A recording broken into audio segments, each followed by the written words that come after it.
Hey guys, I'm back. It's been a while, hasn't it? Wow, it's a very different world from what it was the last time I had a video. I'm guessing that was about 3 months ago. Hold on, let me adjust this exposure a little bit. So, how have you guys been?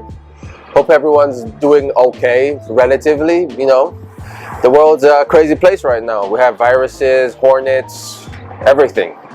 Welcome back to the channel. I am back. Took a little hiatus because there's no one to take photos of. When everyone's socially distancing, you can't really do a lot of fashion photo shoots.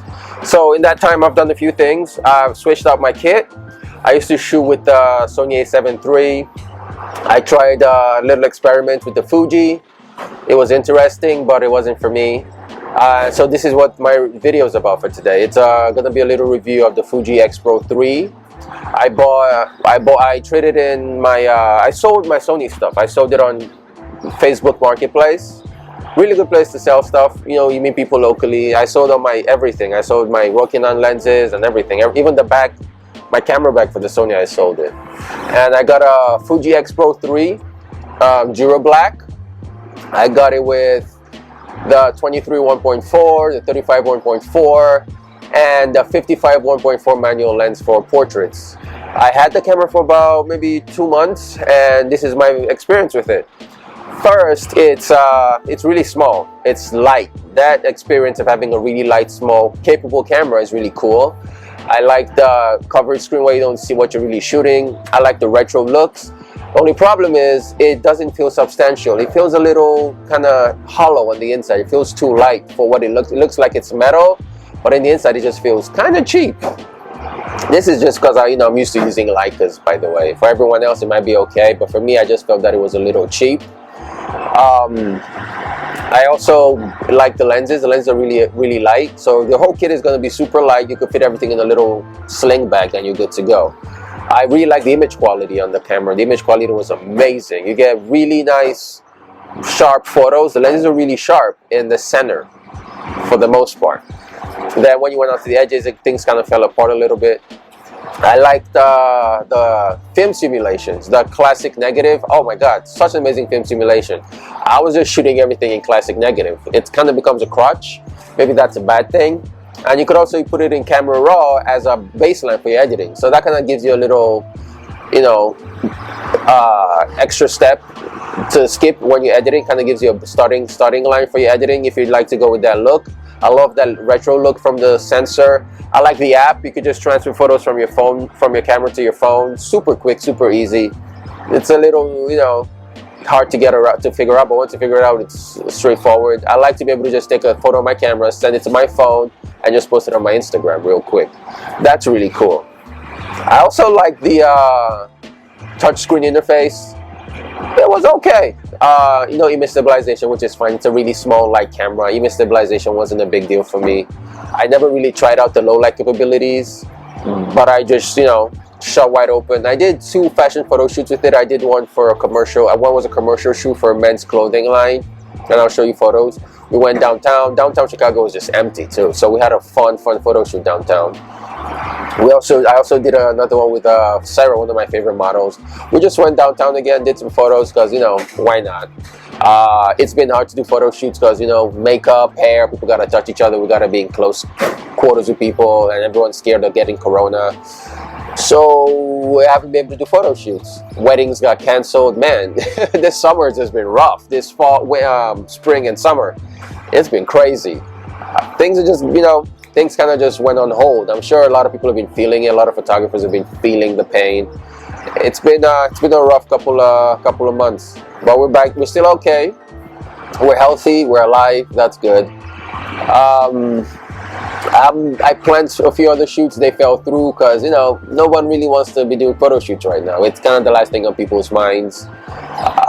So I had it for a few months. I did another photo shoot for ex-Chicago Bears player, and the quality of the images, especially wide open, I was getting a lot of softness in the edges. I was doing a whole family portrait, and in the edges it was just kind of smeared. It wasn't a shallow depth of field thing because it's a crop sensor. I wasn't really loving the image quality. Dynamic range was okay, but it wasn't anything mind-blowing. I just felt like I could be getting better image quality. Maybe it's me personally, that's my bias, but I just felt like with a full frame sensor I would be getting better image quality. I just felt like I wasn't getting the best image quality possible, and that kind of just made me not fall in love with the camera. And for me to keep a camera and use a camera, I have to love that camera, maybe for its image quality or for its look. Something about a camera that's gotta be really attractive to me. I just wasn't feeling it with this X-Pro 3, and that was where I decided, you know what, maybe it's not for me. So I sold it to mpb.com, lost a lot of money selling it. I just sold it as a 2-month rental. That's how I calculated my losses. And you know what's messed up? I put it on Craigslist and Facebook for a month and no one bought it. I just kept getting crazy lowball offers. Then as today I sold it, someone's like, I'm ready to buy it, I'll give you what you're asking for. And I was like, are you serious? I just shipped it to MPB an hour ago. Are you serious right now? I couldn't go back and get my package, it was already gone. And well, here I am. I traded out. I traded in for EOS R, brand new on eBay for about $1,499. I thought that was an amazing price for a brand new camera. I got the 35 1.8 macro, that's what I'm recording this video with, and I also got the supposedly amazing 50mm 1.2. That's a big old lens. It's huge. So I'm excited to shoot that. I actually have a shoot in about an hour that I'm gonna go use that for. I'm excited to see what that looks like, and that'll be my next video, that'll be my next review. So things I didn't really love about the X-Pro 3. The EVF was tiny. Oh my god, I hate those EVFs. Fuji keeps making tiny EVFs. I thought it was just because I had a cheap X-E3 when I was complaining about the EVF, but the EVF on the X-Pro 3 is just as small. It's super sharp, awesome refresh rate, but it's tiny. You're like really squinting to see what's in there, and sometimes I don't even know if my photos are in focus because the EVF is so tiny. That bothered me, man. That bothered me. So even coming from an A7 III that doesn't have an amazing EVF, but it was big enough to see what you're shooting. And sometimes you look through, if you're not looking at the right angle, you don't even see anything in the EVF. That really bothered me. So that was another thing I just couldn't live with, having a really bad EVF. It is hot out here. Wow, I'm sweating. So I had to kind of let it go. I don't know if I'm gonna miss it. The flip out screen situation was cool. It was weird at first with the chimping because you want to see your photos, but after a while you just see a preview after you shoot in the EVF, so you know what your photo looks like.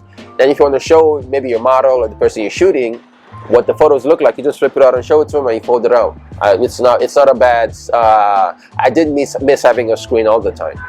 Another problem I had with it was I wanted a camera that could do everything for me, and with the Fuji I couldn't do my YouTube videos because there's no HDMI port. And the screen, you can't see this, it's a flip out screen that way. I couldn't see the screen while I was recording videos, and I couldn't plug in my external monitor to it. So that's a no-no. So I just couldn't work for me. I would have to get another camera and another set of lenses. So I just needed a camera that would do everything. And you know, I feel like I really needed at least a full frame sensor. That's just my personal opinion. And people might be different that way. I know people love the Fuji colors. The Fuji colors are amazing, but there's, you know, too many compromises for me as a professional.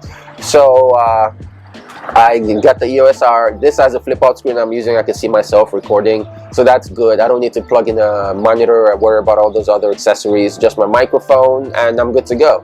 So that's why, another reason why I picked up the EOS R. And I've never really, my first camera was actually a T2i. So I've shot Canon before. I had a 5D Mark II after that, and that was my last Canon camera. So I'm guessing 8 years ago was the last time I had a Canon camera. So I'm excited to try this out. See, you know, I've heard a lot of things about the Canon colors, their lenses. This 51.2 RF lens is supposed to be, you know, the best thing ever. So I'm excited to try it out. I'm going to use that today, see what it's like. It's heavy though. It's a really heavy lens. I like the colors that I'm seeing out of this already. So I'm excited to shoot this. You know, it's always good to switch things up once in a while. It's always good to try new stuff, you know, see if you like something else. So I tried it. It wasn't for me. That's okay. You know, count your losses and move on. I'm still gonna get my Leica camera probably in a couple of weeks, so that's gonna be another set of videos comparing something like this versus a Leica camera versus the experience of shooting a rangefinder and all those other things.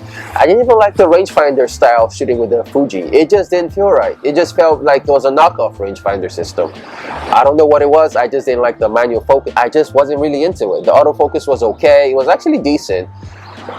Moving subjects were kind of hard, but it worked. The eye autofocus wasn't as amazing as I thought it was going to be. This Canon one's pretty amazing. On the Fuji, just wasn't that great, so I couldn't really use eye autofocus, and sometimes I just couldn't tell if my shot was in focus while I was shooting. It was really weird because at first you don't get that shallow depth of field to really see the separation, and this EVF was just so small I couldn't tell if it was in focus. It was a really weird experience with that little EVF. That's the one big downside for me. That EVF just wasn't great, and I feel like the lenses are great, but they're not amazing. And that's the one big thing, especially when you get to a certain level of shooting. You want to have an amazing lens. The camera sensor could be, you know, whatever, but you want to have amazing lenses. And that's one place where I know I'm not going to be disappointed with Canon. I'm going to get the best possible lens quality out there. So that's where I'm at. It's good to be back. I'm going to be back. I promise, guys. I'm going to be back making as many videos as I can, you know, making stuff happen. Doing photo shoots again. I've got a couple for this weekend. Hopefully no one cancels. People cancel a lot these days. You'll be shocked. Hopefully no one cancels. We still make stuff happen. It's gonna be really minimal photo shoots this time. Small crew, small, you know, we can't have a whole production right now, so we're just gonna be doing things. It's just gonna be me and the models just going out shooting on location and stuff. So yeah, that's what we're gonna have for now. I'm gonna try to do cool concepts still, you know, just making things happen. So let me know what you think of the photos from the X-Pro 3. Let me know if you have any questions, any comments. What you think of my new setup, my little garden that I have here. It's nice being back. I'm excited to see what the rest of the year brings. Hopefully it's better. It couldn't get any worse, could it? So nice to talk to you guys. Please like, comment, subscribe. I'll be glad to answer any questions you guys have. And I'm excited to start this journey with the EOS R. It's going to be my new workhorse camera for the main time. And we'll see where it goes. I'll talk to you guys in the next video. Enjoy the rest of your day. I'll see you guys soon.